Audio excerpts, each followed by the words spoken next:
Well, hello, friends. It's me, Mr. Moosinski. I heard you needed a mystery reader, and I thought I'd wear a special shirt just for you to be your mystery reader. It says hanging with my meeps. And what that means is it's like saying hanging with my peeps, my people, but these are what are called meeples. They're usually made out of wood and they're for board games, and I love board games. So I thought I'd wear that for you, and I have a couple of meeples to show you. This is a meeple, and just like people, they come in all different shapes and sizes and colors. And here's a unique one. It's not shaped like the one on my shirt. See, this meeple's got his hand in the air. So these are meeples. And today, I'm hanging with my meeps, and I'm going to read you guys a story. So today, since I'm Mr. Moosinski, I thought I'd read for you Dr. Seuss's Thidwig, the Big-Hearted Moose. Are you ready? Let's go. But before I read, I have a visitor. He just strolled in here. You want to say hi, Hershey? Come here. Come here, baby. Hi, Hershey. Yeah, this is my doggy, Hershey. Yeah. So he likes to hang out with me when I read, don't you? Yes. Okay, enough of Hershey. Let's read Thidwig, okay? Come on, Hershey, you have to move. We're supposed to read Thidwig. You're in the way. Get out of the way. Get out of the way. Okay, let's try again. Finally, Hershey, you got a comfortable spot. Yeah. Okay, Thidwig the Big-Hearted Moose. This is actually written and illustrated by Dr. Seuss himself. So let's see what we got. Up at Lake Winnebago, the far northern shore, lives a huge herd of moose, about 60 or more. And they all go around in a big happy bunch looking for nice tender moose moss to munch. There they are.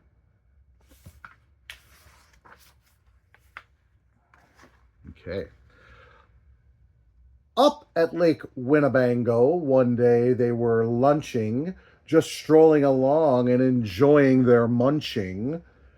For the moose moss that day was especially fine. When it happened that Thidwig, the last moose in line, saw a binglebug sitting, the pug called out, "Hey, it's such a long road and it's such a hot day. Would you mind if I rode on your horns for a way?" There he is, the bunglebug. "Of course not," smiled Thidwig, the big-hearted moose. "I'm happy my antlers can be of some use. There's room there to spare, and I'm happy to share. Be my guest, and I hope that you're comfortable there." So the binglebug picked out a nice, easy seat, and the moose went on looking for moose moss to eat. And there he is, up in the top of the antler. Okay. Well, an hour or so later, the bug heard a squeak, and he heard the small voice of a tree spider speak. "I say," said the spider, "you've got a fine place. That moose seems quite friendly. He has such a nice face. If I got on too, do you think he would mind?"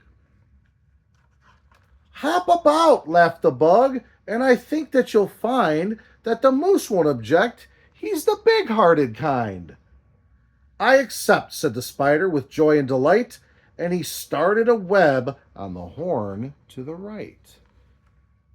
So there's the spider, and now he's making himself comfortable with the bunglebug.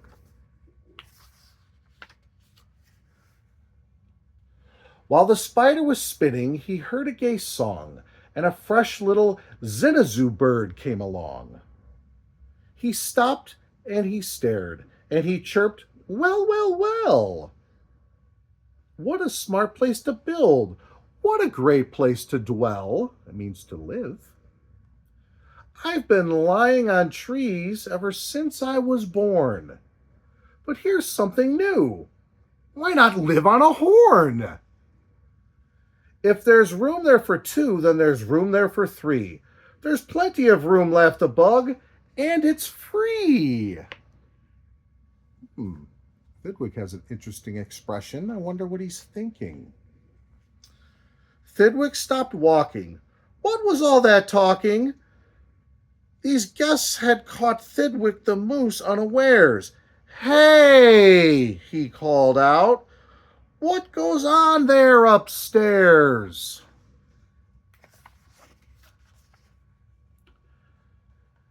Just building a nest, sir, said the Zinazoo said, and began yanking hairs on poor Thidwick's head.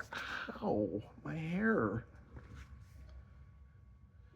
And he plucked out exactly 204. Don't worry, he laughed. You can always grow more. Ooh, he doesn't look too pleased with that, does he? Then he dozed off to sleep in his fine moose hair nest. This bird, murmured Thidwick, is sort of a pest. But I'm a good sport, so I'll just let him rest. For a host above all must be nice to his guests. Oh, he does have a big heart. Besides, now it's getting quite late in the day, and surely tomorrow they'll all go away. But alas, the next morning the sun's early light brought to Thidwick's sad eyes a most unwelcome sight. Meet my wife, said the bird. I was married last night, and perhaps by the way, I should motion to you that her uncle is coming to live with us too. You're a very fine host, so I knew you'd be willing. Then the uncle, a woodpecker, started drilling. Oh my goodness. All Thidwick's friends shouted, Get rid of those pests. I would, but I can't, sobbed poor Thidwick. They're guests. Guests indeed, his friends answered, and all of them frowned. If those are your guests, we don't want you around. You can't stay with us, 'cause you're just not our sort. And they all turned their backs and walked off with the snort. That's kind of sad. His friends are going away. Now the big friendless moose walked alone and forlorn, with four great big woodpecker holes in his horn. What holes, whispered Herman, a squirrel who spied him. What holes to hide nuts in? Mind if I tried 'em? They're yours, called the woodpecker. Get right inside 'em. This big-hearted moose runs a public hotel. Bring your nuts, bring your wife, bring your children as well. So the whole squirrel family all jumped on pell-mell. Wowzers. That's quite a lot of friends.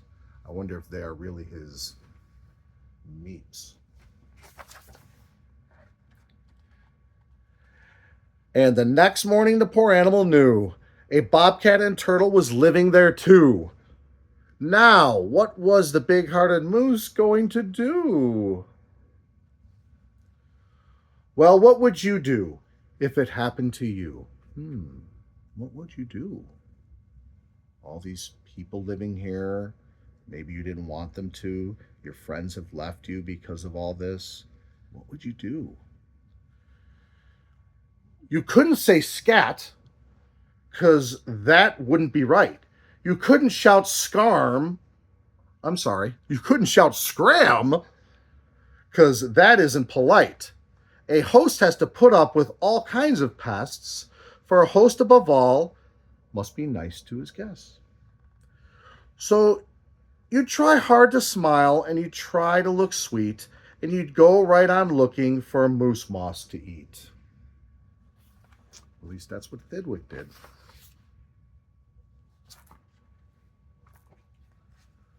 But now it was winter, and that wasn't easy. For moose moss gets scarce when the weather gets freezy. Did you ever notice how the grass stops growing when it's cold out like now? Same for the moose. The food was soon gone on the cold northern shore of Lake Winnebago. There just was no more, and all Thidwick's friends swam away in a bunch to the south of the lake where there's moose moss to munch. He watched the herd leaving, and then Thidwick knew he'd starve if he stayed here. He'd have to go too. There they go.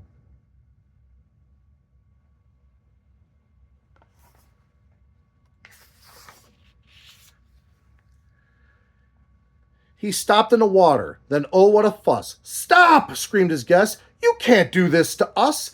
These horns are our home, and you've no right to take our home to the far distant side of the lake." "Be fair," Thidwick begged, with a lump in his throat.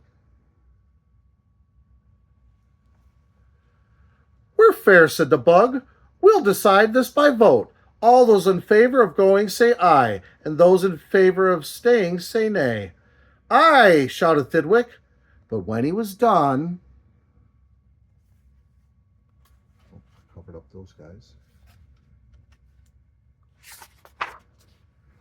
"Nay!"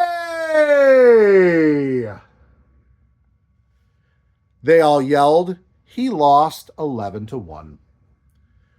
"We win!" screamed the guests, "by a very large score," and poor starving Thidwick climbed back on the shore.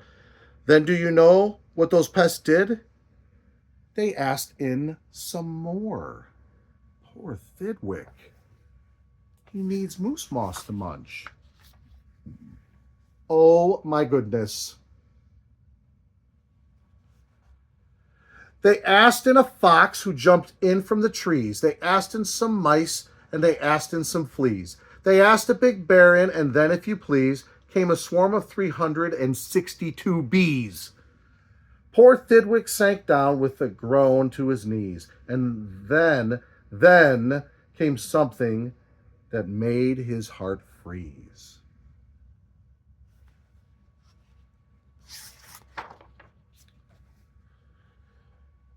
Bullets came zinging right past Thidwick's face. Guns were banging all over the place. "Get the moose! Get that moose!" Thidwick heard a voice call. "Fire again and again and shoot straight once and all. We must get his head for the Harvard Club wall." Oh no.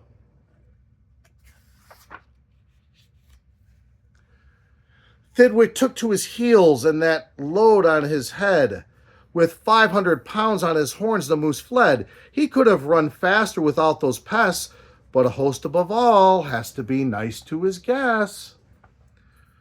Up canyon, off cliff, over wild rocky trail, with bullets bouncing around him like hail. Up gully, through gulch, and down slippery sluice, with his hard-hearted guests, raced the soft-hearted moose. Ooh, that's dangerous. Then finally they had him. Because of those pests, he had run out of luck. Because of those guests on his horns, he was stuck. He gasped, he felt faint, and the whole world grew fuzzy. Thidwick was finished completely. Or was he?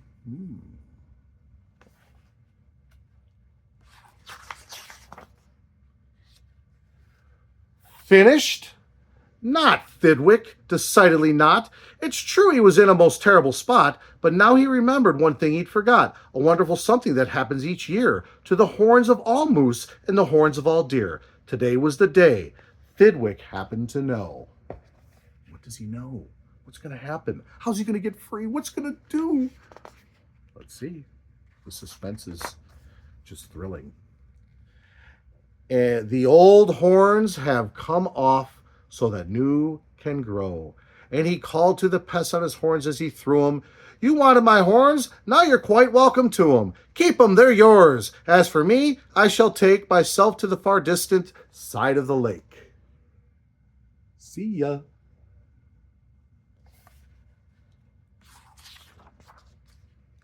And he swam Winnebago and found his old bunch and arrived just in time for a wonderful lunch at the south side of lake where there's moose moss to munch.